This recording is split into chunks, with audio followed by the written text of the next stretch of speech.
See, if that would have been true, then rape wouldn't happen for a 2-month-old baby. So, of course, having gone through a sexual abuse is a very traumatic experience. No matter whatever is happening throughout, the situation stays the same. Or probably believing that this is the end of life. What actually mindset is and how it actually helps people, recovering from this kind of traumas and all. Okay, so basically, I am Dr. Monali Deshpande, and this working place is Mindset, which is my clinic.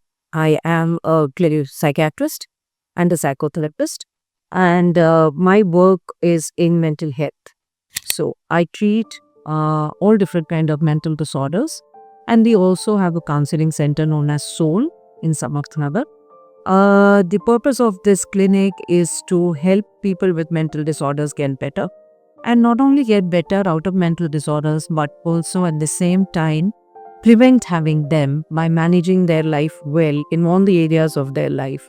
So we comes in people with stress, we comes in people with interpersonal issues, problems in marriage, adolescent issues, children, and we help them understand their life better and lead it in a proper way.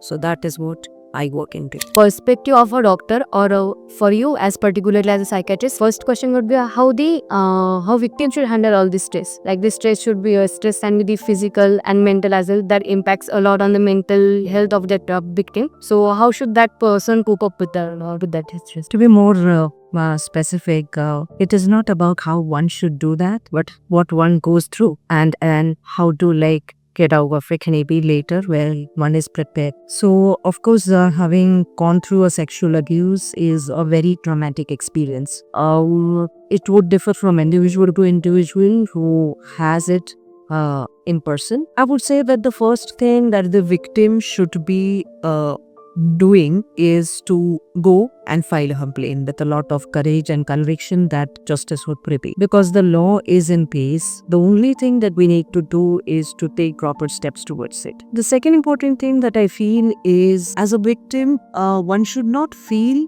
blamed about it, or one should not own it that it is me who has invited it, or it is me who has been the reason for me having this experience. So there might be things that happen to us in life for which we haven't contributed, because there are evil people around who will do things to you. So I think not getting into a debate trip and feeling that I have invited it is something that the victim should resist to feel. The other thing that I feel the victim should go through is not forcing oneself to immediately feel normal, feel strong, and immediately have an opposite reactionary behavior, but to allow the feelings to settle, allow oneself to feel, and then get through it through proper support from near and dear ones. One should vent out what one is feeling. One should seek support, ask for it, and take one's own time to get out of it. If you allow yourself to heal out of this trauma,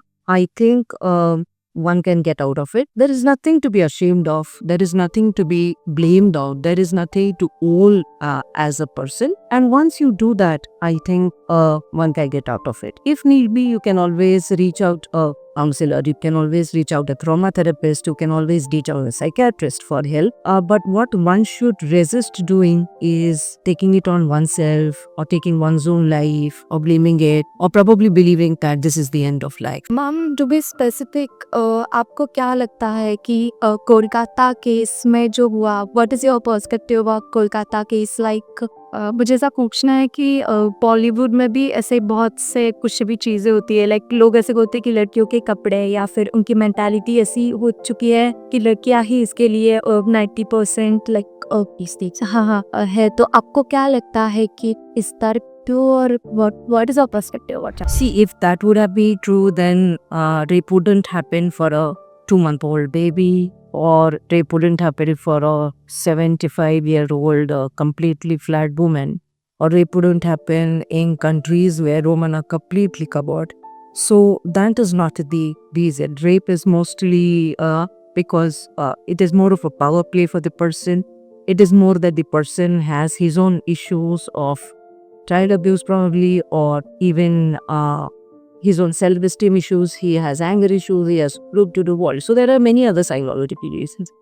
Looking at the Archakar case, it is a very special and unique case because the person who got affected at the working place, which is a very different, which is where we always feel safe and sound and we feel very comfortable. It is our almost a second home because most of the time is as doctors we spend in our working place. So if that can happen there, the question of trust in the system is number one that comes to my mind. Second important thing is no matter whatever is happening throughout, the situation stays the same. So this is not the first case that is happening. After Arjakaad also there have been cases that end up playing and people are reporting it in every day, in and out. But what the government is really taking up, the conscience, I would say, to actually bring in the law for the protection of doctors. And the reason that they give to us is that if we give this to these people, other professionals would also come and ask why it. Now we are in public service, we are in direct contact of the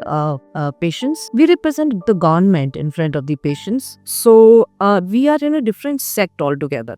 Other professions do not have to come in direct contact, and it is not a life and death or an emotionally driven situation for the public also. So when people come to us, they are already in a emotionally charged up state. Hence, we are more at risk. Other sectors are not at risk. So if you compare, it is very insane to compare in this manner that other people will also have the protection. Second important thing is because we represent you, it is your responsibility to take care of us. And when it comes to blaming someone, it is the easiest thing that they do is to blame the doctor for the resources that have not appeared there at the hospital. So if things are not available, if the manpower is less, if there are hardly any resources available in government hospitals, if and the situation is pathetic, the hygiene is poor, that is the job of government, not the job of the doctor. The doctor's job is to look after the patient and cure him. So if the infrastructure is failing, if the resources are failing, if there is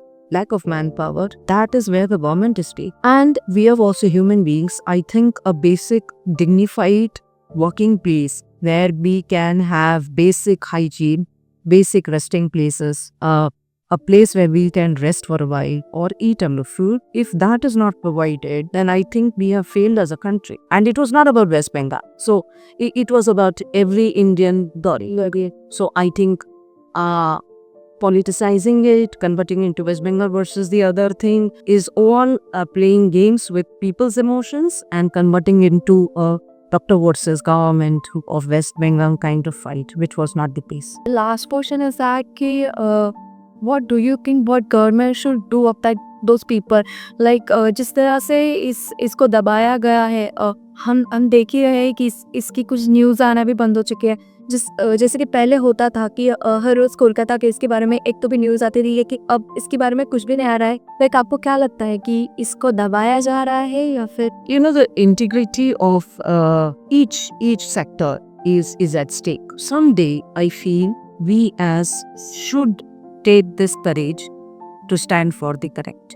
Be it media, be it the government of India, or be it public at large. What we do is, conveniently, we would probably have a candle march on a one-day strike, as that strike, or probably an headline for a day so that your TRP improves, and then forget it the next day if the pressure mounts up on you to shut up your mouth. So I think this doesn't work this way. Whether the case was handled properly or not is not the question. The first thing that comes to my mind is ऐसा हुआ कैसे? पहला तो मेरा सवाल यहाँ से शुरू होता है कि ऐसा हो कैसा सकता है at a working place. Now that it has happened, what are we doing there? And what are we doing to see to it that the justice is given to the girl who was brutalized? Now, accountability of, जैसे doctors के आप accountability करते हो ना कि whether there was negligence or there was any kind of wrong misdiagnosis by the doctor, and you can go in the consumer court and find a case against the doctor. I think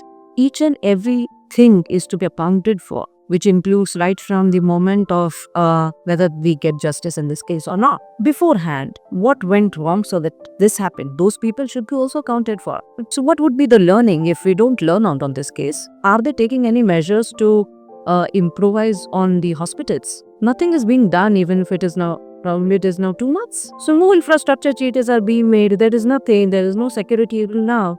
So nothing has changed. So I think if we do not learn out of it and we do not change anything, then बस बढ़िए चले जाएंगे और इसमें से कुछ हासिल नहीं होगा. तो I think each one should be accounted for. Fast track courts should be put into place.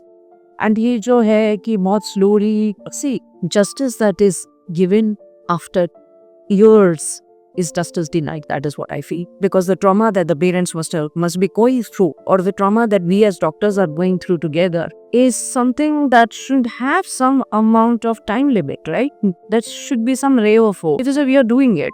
That doesn't make any sense to us. So there has to be some kind of system in place which would look into such kind of brutal cases, so that another court looks into it. They say that there are fast track courts, but I think certain things are to change in the legal system also.